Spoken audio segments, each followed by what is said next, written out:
Medina മൂത്തേടത്തേക്ക് എത്തിച്ചേരും എന്നാണ് എൻ്റെ വിശ്വാസം. എന്തുകൊണ്ട്?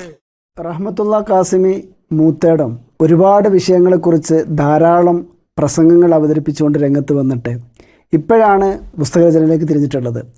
ആദ്യ പുസ്തകമായ യൂപ്രട്ടീസിലെ സ്വർണ്ണമലകളും അതേപോലെ ഡാർവിൻ്റെ പ്രാർത്ഥന എന്നീ 2 പുസ്തകങ്ങളുടെ പ്രകാശനവുമായി ബന്ധപ്പെട്ട് കോഴിക്കോട് ടൗൺ ഹാളിൽ വെച്ച് തിങ്ങി നിറഞ്ഞൊരു സദസ്സിന് മുമ്പിൽ നടത്തിയ വലിയൊരു പ്രസംഗം ഉണ്ടായിരുന്നു. എന്നെ വേറെ അത്ഭുതപ്പെടുത്തിയത് ആ പുസ്തക പ്രകാശനത്തിൻ്റെ ചടങ്ങാണ്. പ്രത്യേകിച്ചും അതിൽ താങ്കൾ മാത്രമാണ് അന്ന് ആ സ്റ്റേജിൽ ഉണ്ടായിരുന്നത്. എന്നിട്ട് അവിടെ വെച്ച് ആ പുസ്തകത്തെ പരിചയപ്പെടുത്തിക്കൊണ്ട് പ്രസംഗിച്ച സമയത്ത് താങ്കൾ പറഞ്ഞ പല കാര്യങ്ങളും വളരെയധികം വിവാദമുണ്ടാക്കി എന്നുള്ളതാണ്. അന്നത്തെ പ്രഭാഷണത്തിൽ ജനങ്ങളെ ഏറെ ഇരുത്തി ചിന്തിപ്പിച്ച അല്ലെങ്കിൽ വളരെ വിഷമം ഉണ്ടാക്കിയ ഒരു സംഗതിയായിരുന്നു താങ്കളുടെ ഒരു വലിയൊരു പരാമർശം ഉണ്ടായിരുന്നു മക്കയെയും മദീനയെയും കുറിച്ച്. മക്കയും മദീനയും എന്നെ തേടി ഇങ്ങോട്ട് വരുമെന്നുള്ള പരാമർശം, അതിനെക്കുറിച്ച് താങ്കൾക്ക് എന്താണ് വിശദീകരിക്കാനുള്ളത്?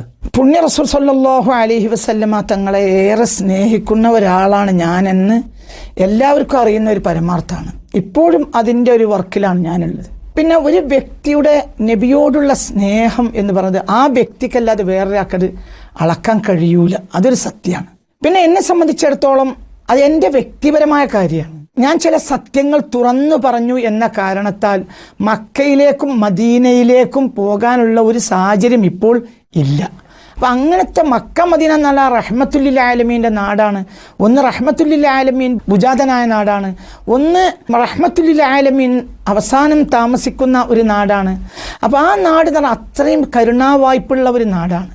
ഞാൻ സത്യത്തിന് വേണ്ടി ചില സമരങ്ങൾ നടത്തി എന്ന കാരണത്താൽ മക്കയും മദീനയും എനിക്ക് തടയപ്പെട്ടിട്ടുണ്ടെങ്കിൽ തീർച്ചയായും ആ മക്കയും മദീനയും എന്നെ തേടി വരും എന്ന വാക്കിനർത്ഥം അള്ളാഹുവിൻ്റെ പരിശുദ്ധമായ കഅബാലയത്തെ സ്വപ്നത്തിൽ ദർശിക്കുക, മരണവേളയിലെങ്കിലും പുണ്യ നബി സല്ലല്ലാഹു അലൈഹി വസല്ലമ തങ്ങൾ എൻ്റെ അടുത്തെത്തിച്ചേരുക. കാരണം ഞാൻ നബി ഹക്കായ ഒരു കാര്യത്തിന് വേണ്ടി അടരാടാനാണ് നമ്മളോട് പറഞ്ഞു. കുലിൽ ഹക്ക വ ഇൻ കാന മുറൻ, എത്ര കയ്പാണെങ്കിലും നിങ്ങൾ നേരിന് വേണ്ടി അടരാടണം എന്നാണ് പറഞ്ഞു. അപ്പം നേരിന് വേണ്ടി അടരാടി എന്ന കാരണത്താലാണ് ഈ മക്കായും മദീനായും എനിക്ക് നിഷേധിക്കപ്പെട്ടത്. അപ്പോൾ തീർച്ചയായും അത് റഹ്മത്തുല്ലിൽ ആലമീൻ പരിഗണിക്കും എന്ന് തന്നെയാണ് ഞാൻ വിശ്വസിക്കുന്നത്. അത് പുണ്യ റസൂലുള്ളാഹിനോടുള്ള ഇഷ്ക്, പ്രേമത്തിന് ആരും എന്നെ ഒഴിവാക്കിയാലും റസൂലുള്ളാഹി എന്നെ ഒഴിവാക്കൂല എന്നുള്ള ഞാനും റസൂലുള്ളാഹിയും തമ്മിലുള്ള ആ രഹസ്യ ബന്ധമാണ് ആ വാക്കിൽ പ്രതിഫലിക്കണം. അത്രേ അതിനർത്ഥമുള്ളൂ. ചില ആളുകൾ തെറ്റിദ്ധരിപ്പിച്ചു. കേവലം എണ്ണം പെരുപ്പിക്കാൻ വേണ്ടി മക്കായിലേക്കും മദീനയിലേക്കും പോവുക, അതല്ല മക്കയുടെയും മദീനയുടെയും ഉദ്ദേശ്യം.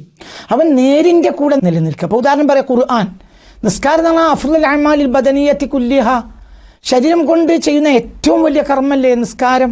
പക്ഷേ ആ നിസ്കാരത്തിനെ കുറിച്ച് ഖുർആൻ പറഞ്ഞെടുത്ത് ഫവൈലുൽ ലിൽ മുസല്ലീൻ. പക്ഷെ എന്നിട്ട് കാരണം പറഞ്ഞു അല്ലദീന ഹും യുറാഊൻ, ജനങ്ങളെ കാണിക്കലാണ് അവരുടെ ലക്ഷ്യം.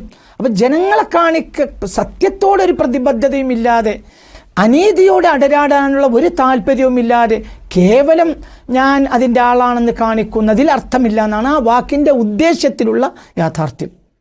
ഈ ഒരു വിശദീകരണവും ആ അർത്ഥത്തിൽ മനസ്സിലാക്കിയെടുക്കാൻ എന്നെ സംബന്ധിച്ചൊരു പ്രയാസമുണ്ട്. കാരണം പലപ്പോഴും താങ്കളുടെ പ്രസംഗത്തിൽ ഒരു അതിര് കവിഞ്ഞിട്ടുള്ള ഒരു കാവ്യാത്മകത കൊണ്ടുവരാറുണ്ട്. പലപ്പോഴും ഒരു സൂഫി സ്റ്റൈലുള്ള സംഗതിയാണ്. സാധാരണക്കാർക്ക് അത്ര അങ്ങോട്ട് ബോധ്യപ്പെടാൻ പ്രയാസമുള്ള രീതിയിലാണ് താങ്കളുടെ ഇത്തരത്തിലുള്ള പല പരാമർശങ്ങളും വരാറുള്ളത്. ആശിക്കീങ്ങളുടെ പ്രയോഗങ്ങൾ എപ്പോഴും അങ്ങനെ ആയിരിക്കും, അവരുടെ പ്രഭാഷണങ്ങൾ അങ്ങനെ ആയിരിക്കും, അവരുടെ രചനകൾ അങ്ങനെ ആയിരിക്കും.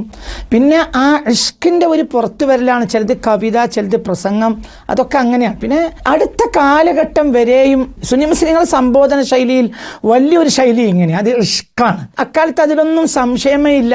ഇന്ന് സൂഫിസം മനുഷ്യൻ്റെ മനസ്സെന്ന് പോയി. ഒരു സൂഫിയുടെ ശൈലിയിൽ പറയുന്ന വാക്ക്, ഞാൻ സൂഫിയാന്ന് പറയല്ല, പക്ഷേ ഒരു സൂഫിയുടെ താളാത്മകതയും ചിലപ്പോൾ നമ്മുടെ മനസ്സിലൊക്കെ ഉണ്ടാവും.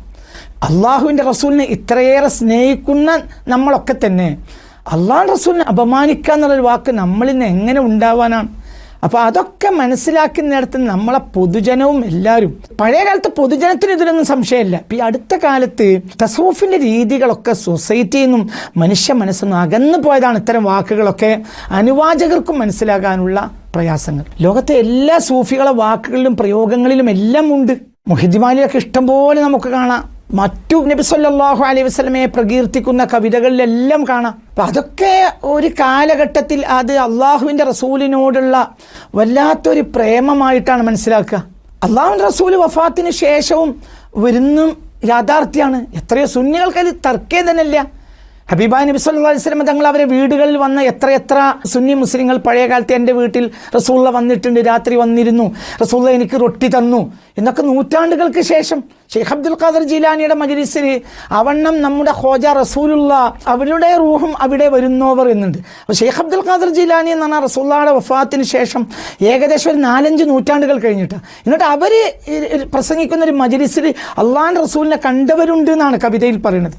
ഞാൻ അത്ര വലിയ ആളാന്ന് പറയില്ല, പക്ഷെ ആഗ്രഹിക്കാലോ. അള്ളാഹു റസൂലിന് മദീന എനിക്ക് വേണ്ടി തടയപ്പെട്ടിട്ടുണ്ടെങ്കിൽ, ഞാൻ നേര് പറഞ്ഞ് തടയപ്പെട്ടിട്ടുണ്ടെങ്കിൽ ആ റസൂൽ എൻ്റെ അടുത്ത് വരുമെന്ന് ഞാൻ ആഗ്രഹിക്കാലോ. കാരണം അത് എൻ്റെ മാത്രമല്ല, റസൂലിൻ്റെ മാത്രമാണ്.